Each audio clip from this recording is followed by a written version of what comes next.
Allah.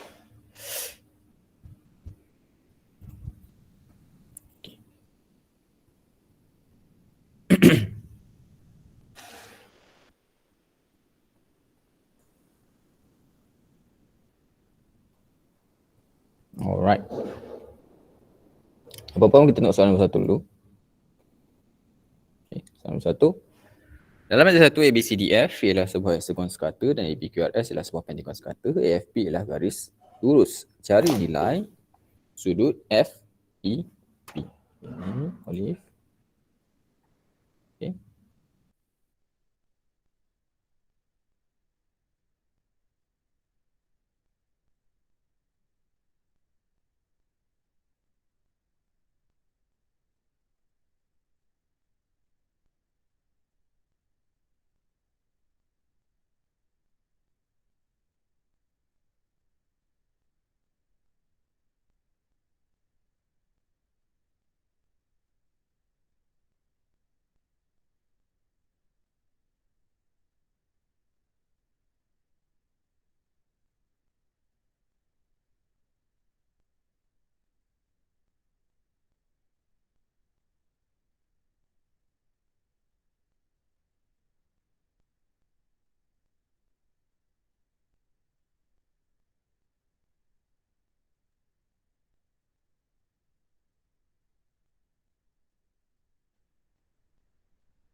Okay. So, sudah dapat By the way, peringatan, sesiapa yang masih belum tulis nama penuh anda dan juga nama sekolah anda, minta tolong kerjasama untuk tulis nama penuh anda dan juga sekolah anda dalam chat untuk kehadiran anda pada hari ini. Okay, sesiapa yang masih belum tulis nama penuh anda dan juga nama sekolah anda, saya minta tolong kerjasama untuk tulis nama penuh anda dan juga sekolah anda untuk kehadiran pada malam ini. Okay, so soalan nombor 1. Raja 1 menunjukkan Raja 1 ialah kita ada dua polygon sekata kan.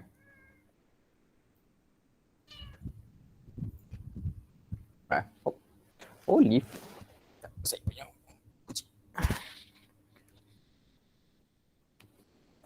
Alright. So sekarang ni kita ada polygon A, kita ada polygon B. Okay, polygon A dan polygon B. Sekarang ni kita nak cari sudut yang ini. Oh, yang kita tahu semua adalah sudut polygon sekata. Okay, sekarang ni apa kita nak cari sebelum kita jumpa sudut yang ni, kita kena cari sudut dua ni lah. Okay, sudut dalam dua ni. Kalau perasan, Dua sudut ni ialah sudut luar poligon kan? Sudut luar poligon. So sudut poligon dia ada satu formula lah untuk kita terus cari. Ini untuk sekata saja iaitu kita tahu sudut luar semua. Kalau kita campur, ini let's just say kita panjang macam tu kan. Olive. Okay. Jadi kalau macam ni, panjang macam ni. So sudut sini, semua ni. Okay, termasuk sudut yang kat sini lah kita nak cari. Okay. Sudut tu semua ialah sudut luar. Kalau kita campur semua tu, kita akan dapat semua dapat nilai dia ialah 360 untuk kedua-dua. Okay. Untuk kedua-dua. Dua-dua poligon. So sekarang ni pula samalah untuk B pun. Okay, kalau kita tarik panjang lebihkan line dia ni dan kita tengok sudut dekat luar ni, iaitu termasuk sebahagian daripada sudut yang kita nak cari kat sini. Okay. Iaitu mesti 360 jugalah. Kalau campur semua maksudnya. Jadi untuk A, kita boleh cari sudut ni lah EFP. Sudut tu kita boleh cari dengan 360 bahagi dengan berapa banyak bucu yang ada. Okay. Ini hexagon, so bucu dia ialah 6. So kita akan dapat nilai dia ialah 60. Okay. Untuk B pula 360 sama. Okay. Bahagi yang ni adalah hexagon, pentagon. So 5. So kita akan dapat nilai dia ialah 72. Dan semua ni ialah tiga segi, jadi 360. So kita boleh carilah nilai FEP dengan 180 tolak 60 tolak 72. So kita akan dapat jawapan dia ialah jawapan dia ialah 48. Okey. Kepada sesiapa yang mungkin sekejap cikgu. Saya buat lain lah cikgu. Okey, ada satu lagi cara you guys boleh buat juga. Tak salah. Cuma panjang sikit lah. Boleh tak saya cari dalam dahulu? Boleh, tak ada masalah kalau you guys boleh cari dalam dahulu. Okey, cuba sudut dalam, lepas tu cari sudut tepi ni dengan tolak 180. Okey. After that, buat konsep sama lah. Pun boleh, tak ada masalah. Okey. Sama je. Kepada siapa yang mana hafal dalam dia pun boleh juga, tak ada masalah. Okey. Sama je semua. Sebab last kali kita akan buat penolakan yang ni juga. Sama je. Alright. So tu soalan nombor 1. Soalan 2. Okey, Raja 2 menunjukkan satu graf yang mempunyai satu gelung. Okey. So tentukan bilangan darjah bagi graf itu. Oops.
So nombor 2. Yap.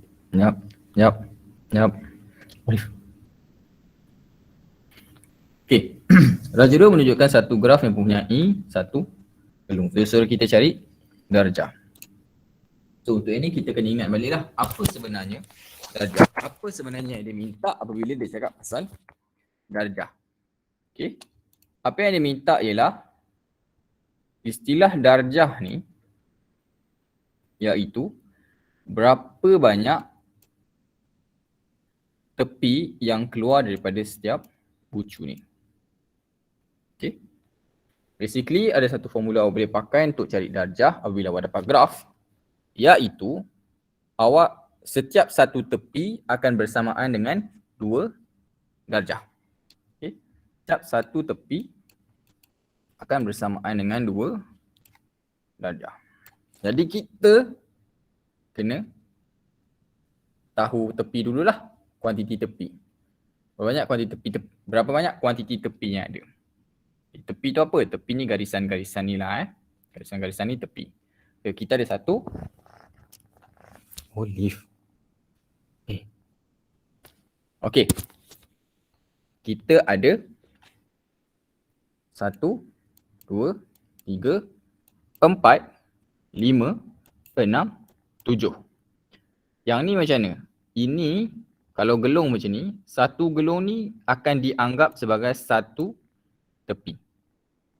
Okay, ia masih tepi lah. Dia tak kisah dari bucu mana ke bucu mana. Ia akan masih dianggap sebagai tepi. So kita ada 8 tadi.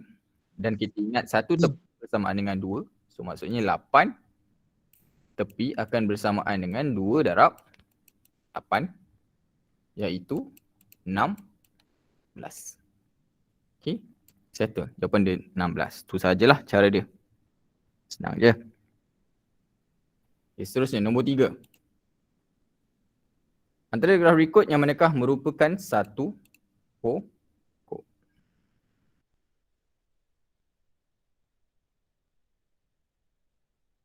Okay, basically kepada siapa-siapa yang mungkin macam ada benda yang tak sure ke apa ke, you guys boleh terus buka mic untuk tanya, atau you guys boleh juga ni lah tulis dalam chat, saya akan baca. Okay.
Okay, so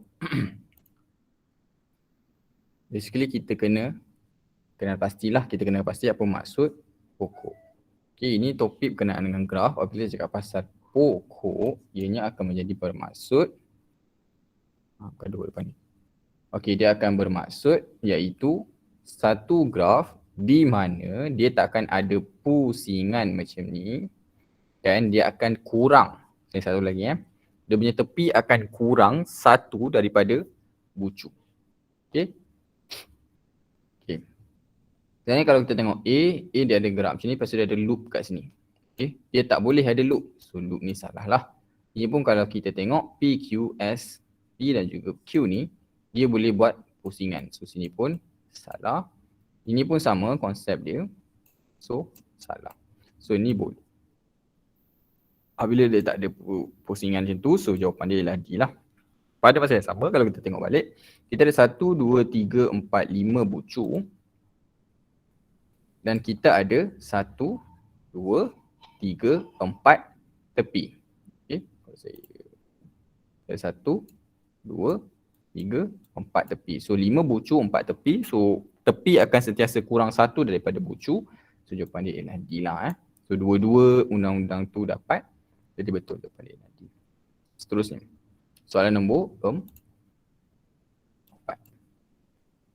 Berikut yang manakah palsu?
Okay. Saya rasa tak lama sangat kot sebab mostly dia just cerita berkenaan dengan ni sahaja. Okay. Antara berikut yang manakah palsu kalau kita betul-betul. A. B. Yang ni salah kan? 6 tolak 3 tolak 6. Negatif 6 tolak 3. B. So itu kalau kita betul-betul sebenarnya ialah salah lah. Okay. Salah. Yang ni salah. Okay, ni salah. Tapi ni betul. Dan dia cakap atau. So maksudnya dia betul lah. Sebab dia perlu salah satu sahaja. Okay, 2 dan 9 ialah nombor perdana. Okay, 2 betul nombor perdana, 9 bukan nombor perdana. So dengan tu jawapan dia ialah B sebab 9 tu salah. Dia dan. Apabila dan dia kena dua-dua betul. Okay, jawapan dia ialah B lah. Okay, seterusnya nombor 15. Nombor 15. Dalam darjah 3.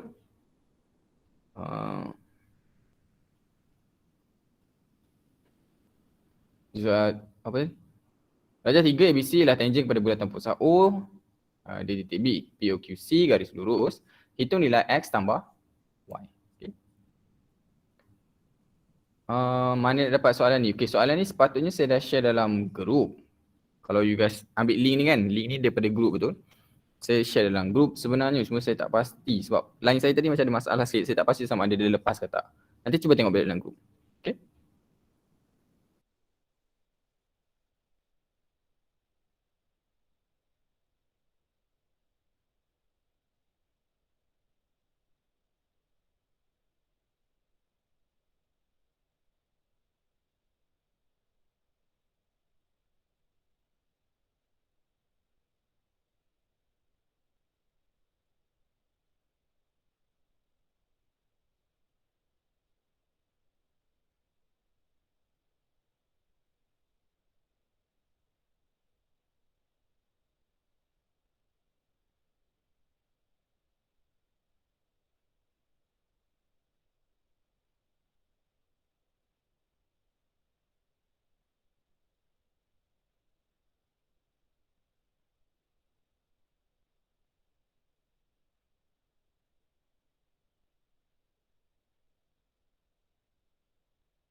Okay.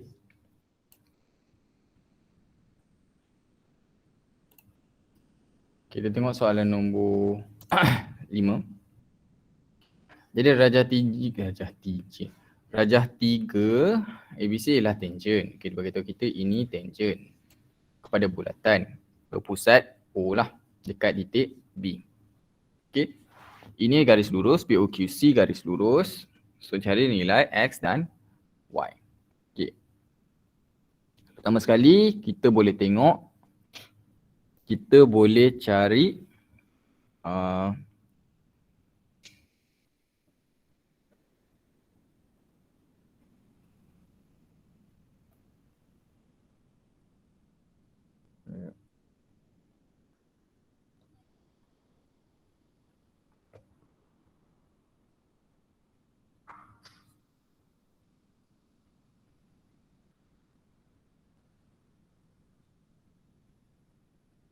okey.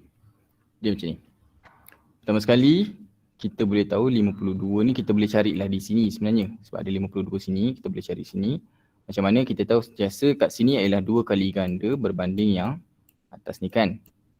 Jadi kita boleh cari yang atas ni dengan cara 52 bahagi 2. So kat sini kita boleh cari, katakan ini X. So X akan bersamaan dengan 52 bahagi 2. Kita akan dapat jawapan dia ialah 26. Okey, tahu sini 26 sebabkan ini adalah jari dia. Jadi kita tahu kat sini pun mesti 26 sebab segitiga sama kaki. Jadi kita boleh terus cari X, iaitu X akan bersamaan dengan 90 tolak 26. Sebenarnya tangent kan? 90 tolak 26. Okey. Dan kita akan dapat nilai dia ialah 64.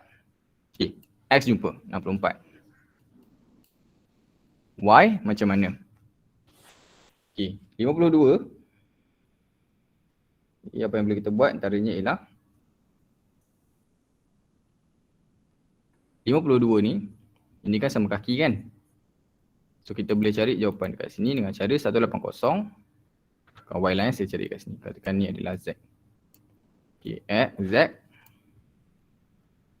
Sini saya tukar K lah. Okay, ni K. So Z ialah 52. 180 sebab tiga segi 180 tolak 52 akan bahagi dengan 2. Okey. Kita akan dapat jawapan dia ialah 0 tolak 52 180 tolak 5. Oh, leaf. Allah. Jap. La ilaha illallah. Tuahlah sekecil ni. Macam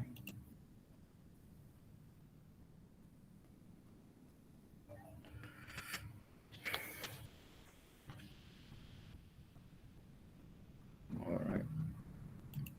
Oi. Makan. Arif.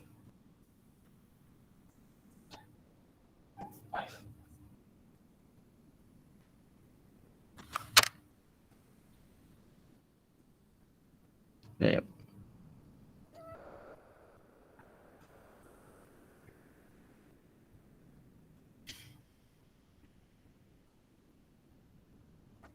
Ni kat Allah.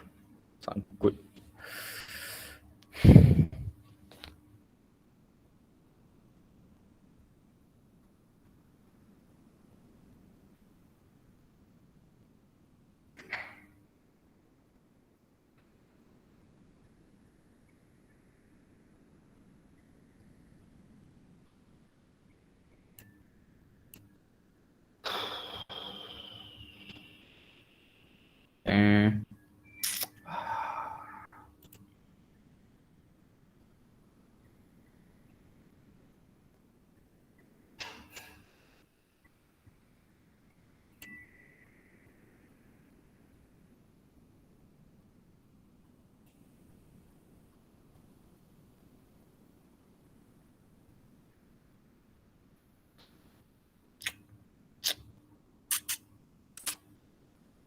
Leave.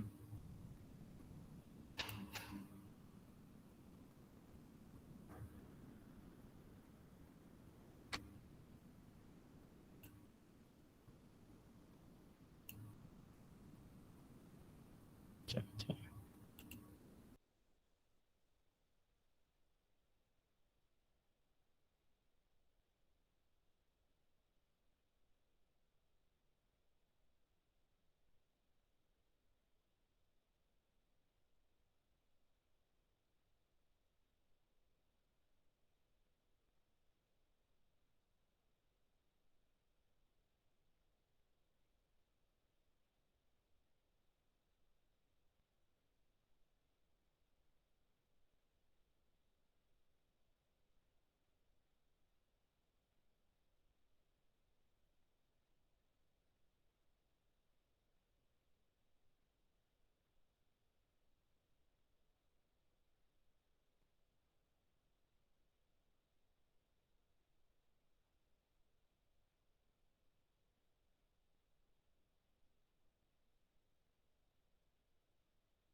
Oh, saya lupa on. Sorry. Jadi saya punya kucing kacau. Okay, so basically macam ni. Jadi kita tahu yang ni tadi, X tadi 64. Okay, so kita boleh cari yang dekat sini. Lepas tu kita nak cari yang ni tadi kan. So cari yang ni tadi tu 52. 180 tolak 52 bahagi 2. Okay, untuk kita dapat Z. Sebab ni kaki, sama macam yang ni tadi. Sama yang POB tadi.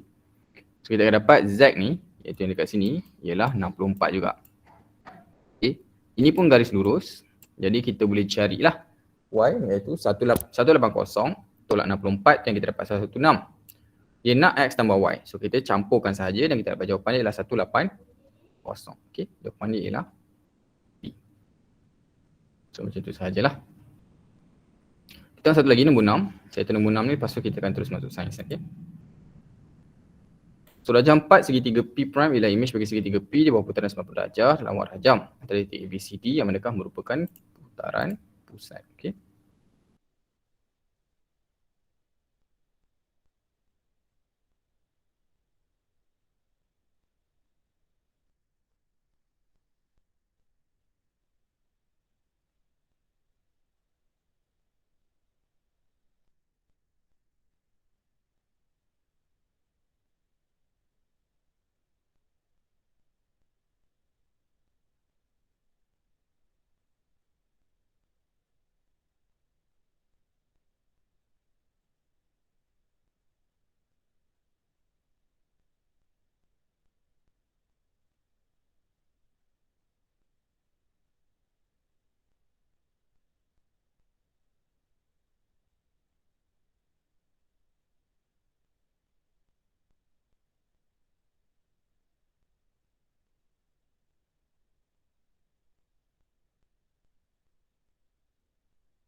Boleh.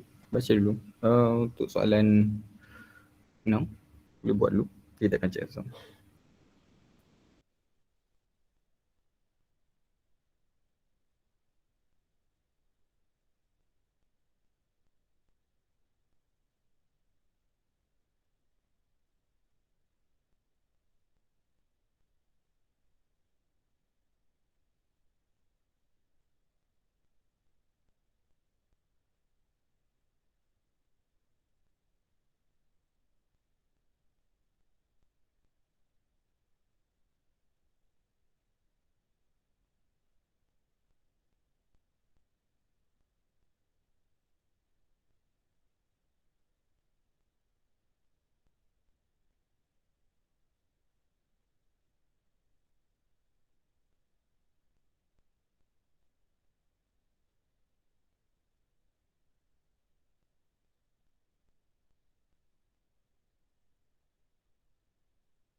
Okay. So nombor 6. Sekarang ni kita nak cari sudut lah. So P prime ni ialah image untuk yang ini. Okay. Image untuk yang itu. Jadi dia bagi tahu kita sekarang. Dia bagi tahu kita di antara A, B, C, D yang mana satukah sebenarnya dia punya titik tengah dia. Okay, first kali kita kena tahu, kena pasti dia minta apa? Putaran 90 darjah lawan arah jam. So putaran, so dia berputar lawan arah jam, maksudnya dia ke kiri. Jadi kita boleh carilah, kita boleh bayangkan kalau kita bengkokkan, kita akan perasan titik ni sepatutnya sama dengan titik ni. Titik ni sepatutnya sama dengan titik ni. Titik ni sama dengan titik ni. Okay, itu dia punya kawan-kawan titik dia. Okay, daripada sini kita boleh cari. First kita carilah, macam A ni kalau kita gerakkan. Okay. So dia akan gerak ke kanan, dia akan gerak ke kiri kan. Jadi A automatik salah. Okay, kita tengok B pula. B kalau kita gerakkan, 1, 2. Okay, lepas tu 1, 2. Kalau kita gerakkan ke lawan jam. So kita akan dapat kawan-kawan dia. So in that case kita just tengok je dia check je lah. So sini 1, 2, 3, 4. 1. Dia akan jadi 1 kat sini, gerak 1 kiri, akan ada 1, 2, 3, 4 pun sama juga. So ni pun kalau kita check dia akan dapat 1, 2, 1, 2, 3, gerak 1, 2, ke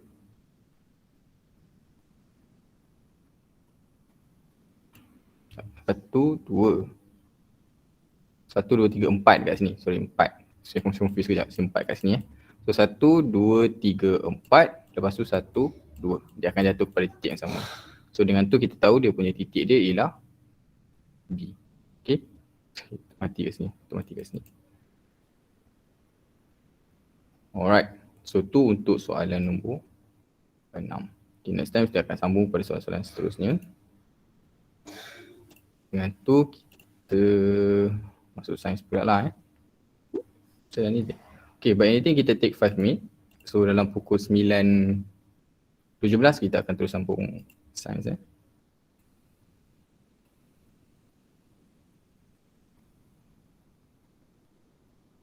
Grup nombor 9, saya akan try to share balik semua soalan dalam grup nanti. Okay, sebab saya punya line saya kadang-kadang off sekarang ni, dia macam tak betul sikit.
Okay. Sorry. Okay. Kita masuk sains. Biasa kita baca soalan, lepas tu kita jawab sama-sama lah ya.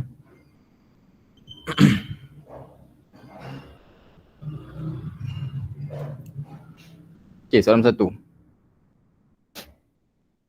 Soalan satu menunjukkan satu alat pemadam kebakaran yang biasanya ada di luar rumah sekolah.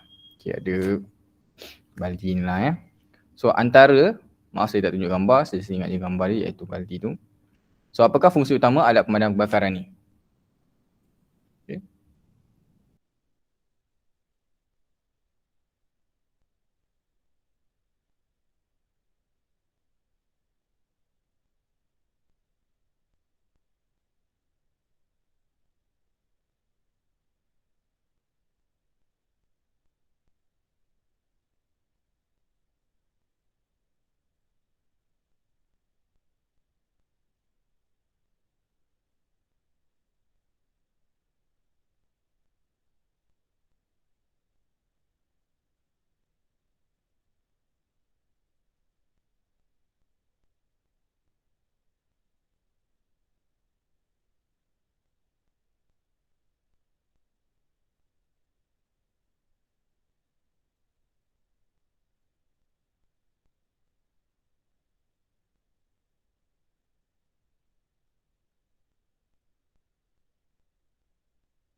Okay.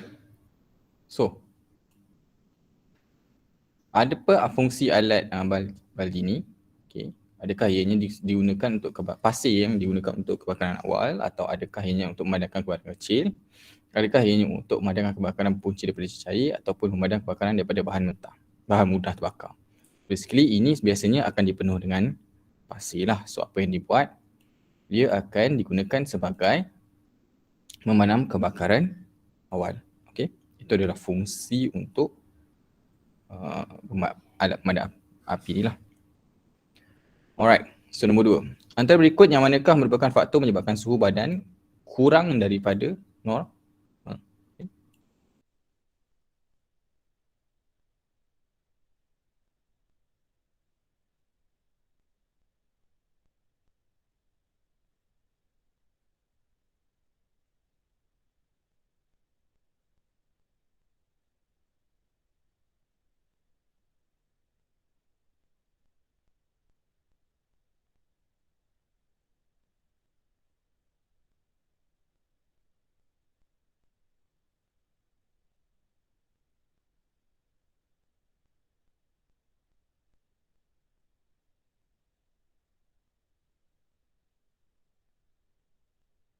Ada orang jawab A. Ada lain? Tu ke tadi? Dan ni betul lah.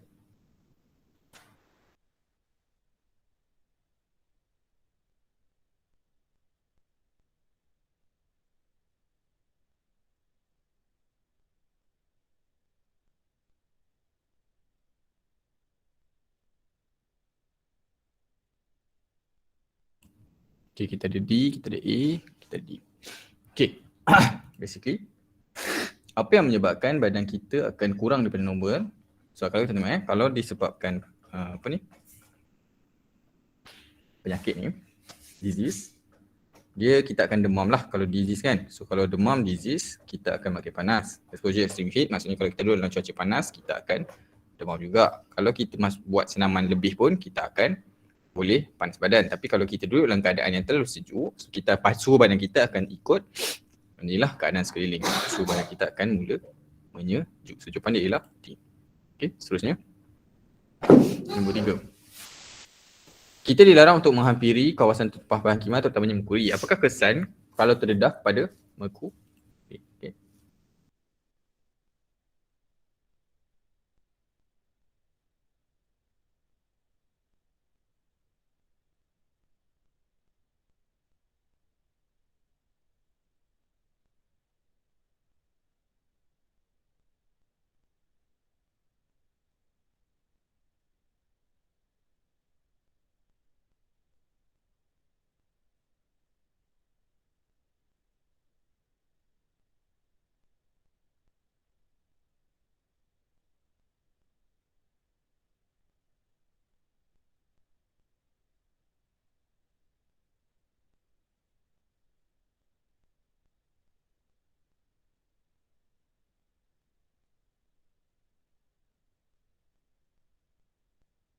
So kalau kita dah jawab B, okay, Lilian boleh try cari dulu.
Okay. Nombor 3. Kita dilarang menghampiri kawasan tertumpah merkuri. Okay, soalan berkaitan dengan merkuri lah. Okay, masalah merkuri apabila kita berdekatan dengan dia iaitu kita akan ada masalah dari segi sistem saraf. So jawapan dia ialah B. Okay, betul lah menyebabkan kerosakan sistem saraf dan ginjal. Nice. Next. Darjah 2 menunjukkan satu langkah dalam melakukan CPR. Okay. Apakah yang patut dilakukan sekiranya mangsa boleh bernafas dan masih tidak sedar?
So kita ada beberapa orang jawab sebagai D, ada yang jawab B. Okay.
Okay, kita ada B, kita ada D. Alright. So, apakah patut kita buat kalau orang tu, di sini kita nak buat CPR. Kalau orang tu, apa perlu kita buat kalau orang tu dah mula bernafas tapi dia tak sedar lagi. Okay, kita kena gerakkan dia kepada recovery positions lah. Okay, kita kena bawa dia kepada posisi untuk kita selamatkan dia, iaitu posisi dia ialah kita kena serongkan orang tu ke mengiring. Okay? Kita kena sengatkan dia lah. So jawapan dia ialah D. Betul Nice. Seterusnya. CPR perlu dilakukan mencegah kerosakan otak sementara menunggu bantuan perubatan tiba. Kenapa? Okay. Faktor yang menyebabkan kerosakan otak. Okay.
Alright, kita ada C, C, C, C, C dan juga C. Jadi, okay.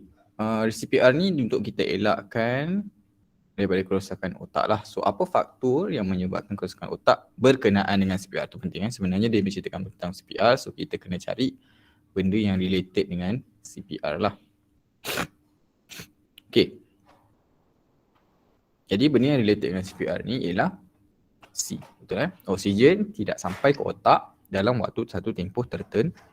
Okey, betul jawapan dia ialah C. Nombor 6. Kaji pernyataan di bawah, atlet kadar nyunyutan nadi dia lebih rendah daripada biasa. Apakah sebab pernyataan di atas? Kenapa sebenarnya atlet nyunyutan jantung dia lebih perlahan?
Sorry.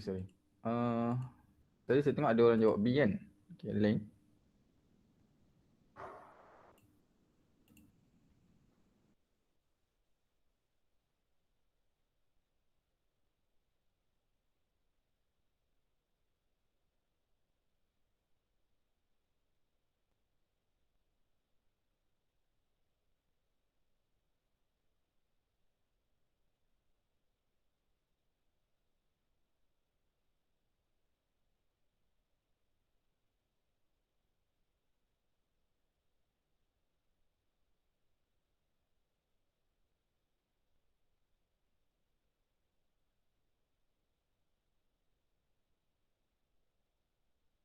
Okay.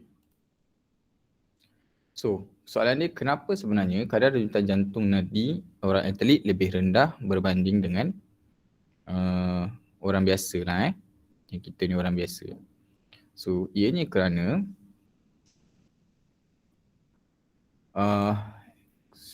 otot kardiak untuk orang atlet ni kebiasaannya dia lebih kuat lah berbanding dengan orang-orang biasa ni. So, dengan tu jantung dia tak perlu bekerja kuat sangat supaya dia sentiasa boleh apa orang cakap, sentiasa boleh pump darah dia. Okay, so jawapan dia ialah A sebenarnya. Alright, seterusnya nombor 7. Kenapa teknologi hijau wajar dalam kehidupan?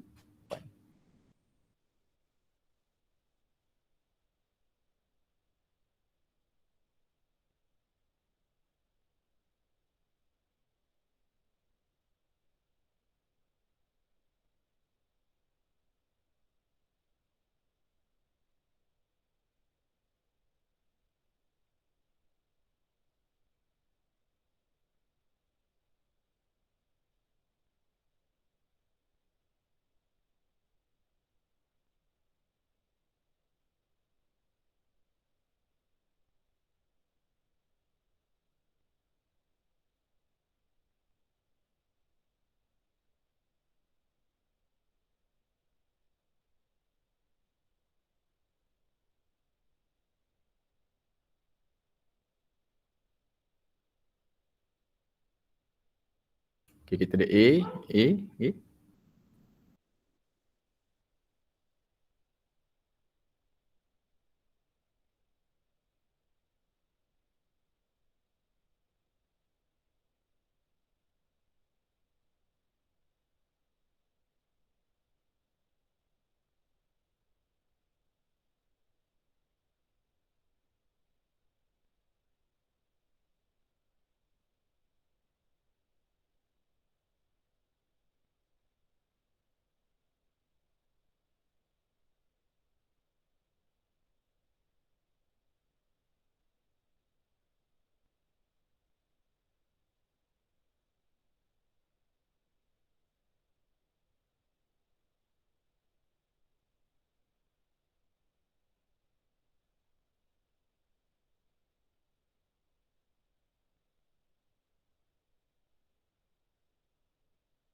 Okay. So, kita ada jawapan dia sebagai A. So, kenapa sebenarnya teknologi hijau ni penting? Okay, teknologi hijau ni penting sebenarnya sebab untuk mengurangkan pencemaran alam sekitar lah. Okay, jawapan dia A. Now, mungkin ada di antara kawan-kawan kita yang menjawab D. Saya just nak cakap sebab tadi saya ada buat juga latihan dengan kawan-kawan yang lain. Dia ada yang jawab D lah. So, saya nak inform. Keadaan ni di mana dia cakap menggunakan bahan sumber boleh baharu ni, itu betul lah. Memang itu adalah sebenarnya teknologi hijau yang bagus. Okay, memang bagus. Cuma, apa tulis kat sini, kenapa dia salah? Sebab untuk meningkatkan pembebasan gas rumah hijau. Okay, gas rumah hijau ialah karbon dioksida. Okay, di mana jangan duduk sini. Metode lain. Okay, di mana itulah yang sebenarnya kita nak kurangkan. Okay, itu sebab kenapa D salah. Okay, jawapan dia ialah A. Seterusnya, soalan nombor 8. Ada 3 menunjukkan siku seorang murid yang cedera. Antara proses berikut yang manakah menyembuhkan siku yang tercedera?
Okay, kita ada D, kita ada B, kita ada D. Okay.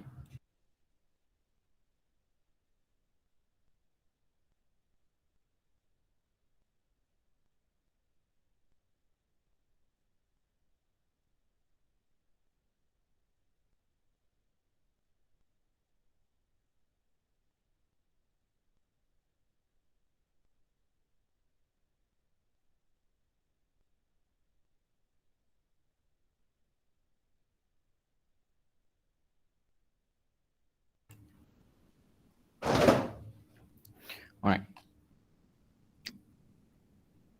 So, antara berikut yang manakah dapat menyembuhkan siku yang tercedera? Okey, siku yang tercedera. Siku yang tercedera bermaksud kita punya kulit kita telah ni lah apa? Terhakis. Sekarang ni kita nak ganti balik. Okay. Cara nak sel mengganti diri dia sendiri ialah dengan cara membuat pembiakan lah ataupun apa nama dia? Duplications. Okay. Dia jadi dua. Okay, dia jadi dua, dia bukan nak jadi dua itu. Jadi, sekarang ni di antara meiosis, mitosis dengan mutasi, mana satu sebenarnya ialah proses yang nak dikatakan tu. So, proses dia ialah proses mitosis. Okay, meiosis ialah proses untuk gamet. Okay, semua ingat kan? Itu adalah proses untuk gamet. Mutasi ialah satu keadaan di mana DNA berubah yang kebiasaannya kita sebagai ni tak nak lah kita tak nak benda tu berlaku. Okay. So variasi pula bermaksud satu keadaan di mana benda tu lain daripada biasa. Okay, variasi. Dia satu variasi lah. Okay. Tu pun satu benda yang kita bukan yang kita cari lah. Variasi ni just dalam meiosis, dalam keadaan meiosis di mana kita ada melakukan apa istilah kita panggil crossing over atau berubah tempat yang memberikan perbezaan. Okay, perbezaan itulah kita panggil sebagai variasi. Okey, seterusnya. 9. Antara berikut yang manakah pembentukan kembar seiras? Saya tunjuk gambar lah. Di antara ABCD, mana gambar-gambar ni akan membentukkan kembar seiras? ABCD.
Okay, kita ada A, kita ada D, kita ada C, kita ada B. Okay, kebiasaan ni yang paling banyak jawapan dia lah.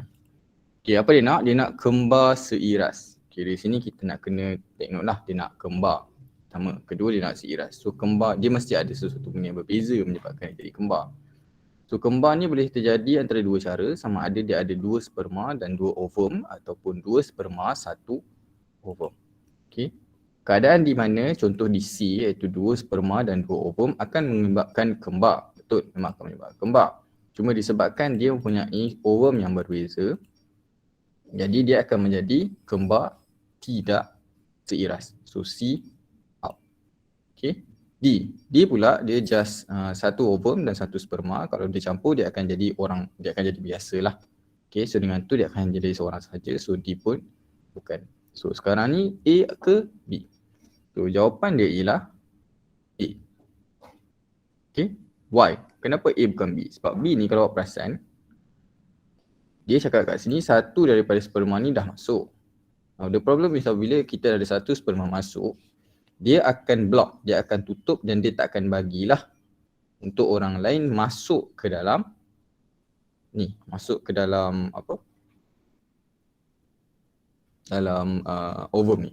So dari situ menunjukkan sebenarnya betul memang ada banyak sperma, cuma satu ni sahaja yang selamat. So dengan tu dia juga tidak akan menyebabkan kembar. A di mana dua-dua ni akan masuk serentak, kita assume dia masuk serentak. So dengan itu A akan menyebabkan kembar seiras. Okay. Seterusnya nombor 10. Nombor 10.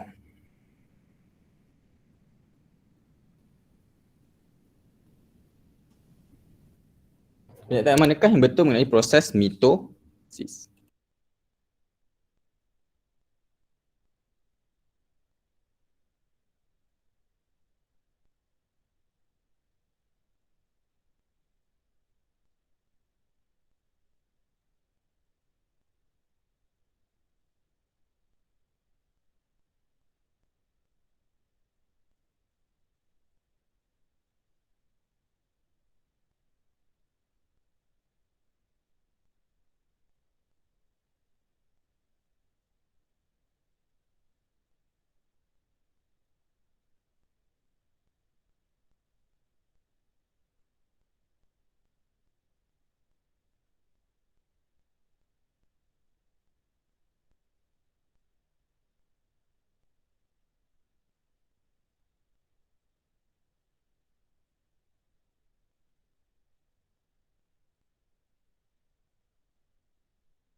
So kita ada jawapan di A, kalau kita ada jawab A. So basically, apakah yang betul mengenai mitosis? So yang betul mengenai mitosis ialah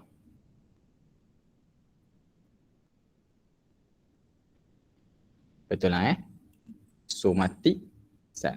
Okay. Dia nuclear divide 2 kali ni meiosis, 4 ni pun 4, okay, 4 sel anak ni pun meiosis, separuh pun meiosis. So mitosis hanyalah untuk somatic cell. Nice. Next. Penyelidikan genetik dapat menghasilkan organisma baru yang mempunyai kandungan genetik yang serupa dengan induknya. Apakah penyelidikan ini?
Okay, kita ada D, boleh?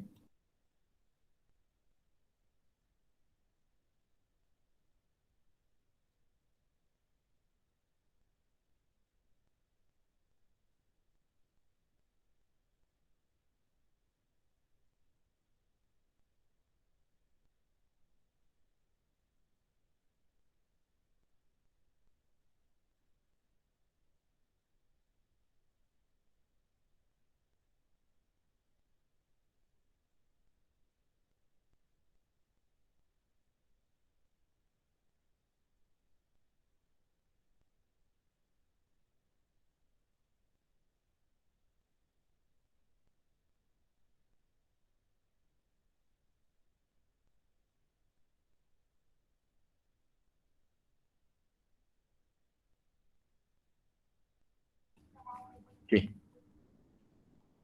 So antara semua-semua ni, mana satukah penyelidikan dia? Okay, penyelidikan dia ialah, kita tengok sini dia cakap genetik dia organisma baru yang mana genetik dia serupa dengan yang asal. So basically apa yang berlaku ialah dia akan membuat cloning lah. Jawapan dia ialah D, okay. So ni serupa dengan induk ni yang menyebabkan dia jadi cloning.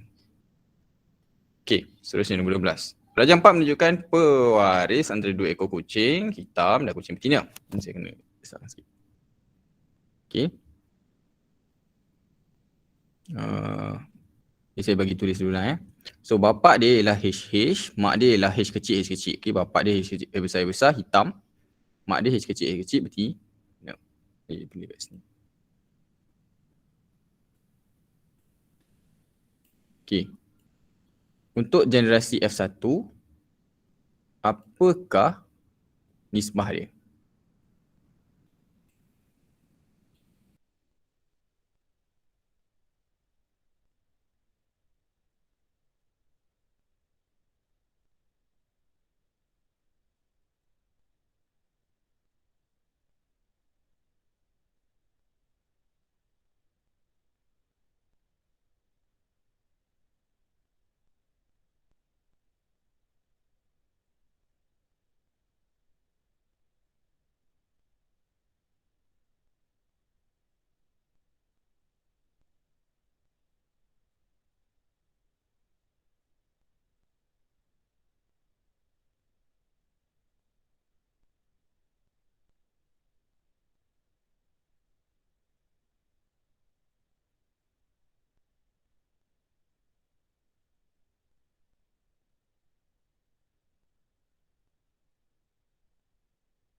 So kita ada yang jawab A.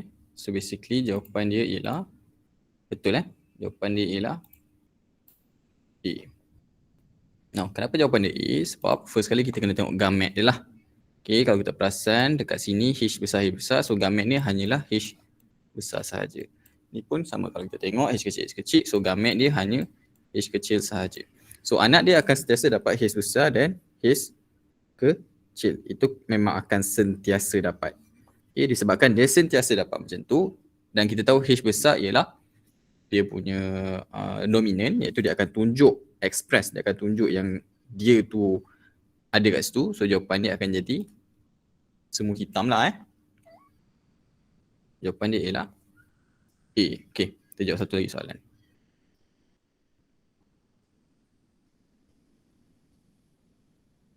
Okay. Darjah 5 menunjukkan satu ubur-ubur yang hidup dekat laut. Bagaimanakah ubur-ubur disokong untuk pergerakan dia? Okay. Dan antara semua-semua ni, bagaimanakah ubur-ubur sokong pergerakan dia?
Okey, bagaimana dia sokong dia punya ni, dan jawapan dia ialah B lah betul jawapan dia ialah B.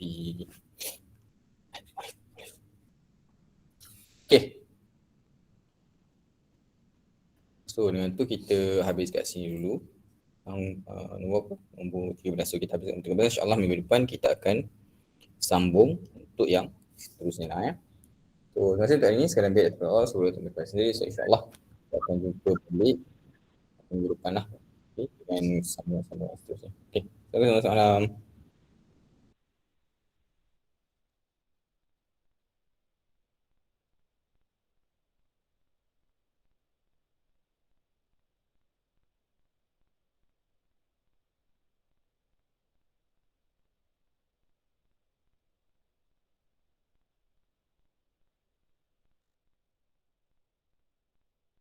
Terima kasih cikgu. Terima kasih cikgu.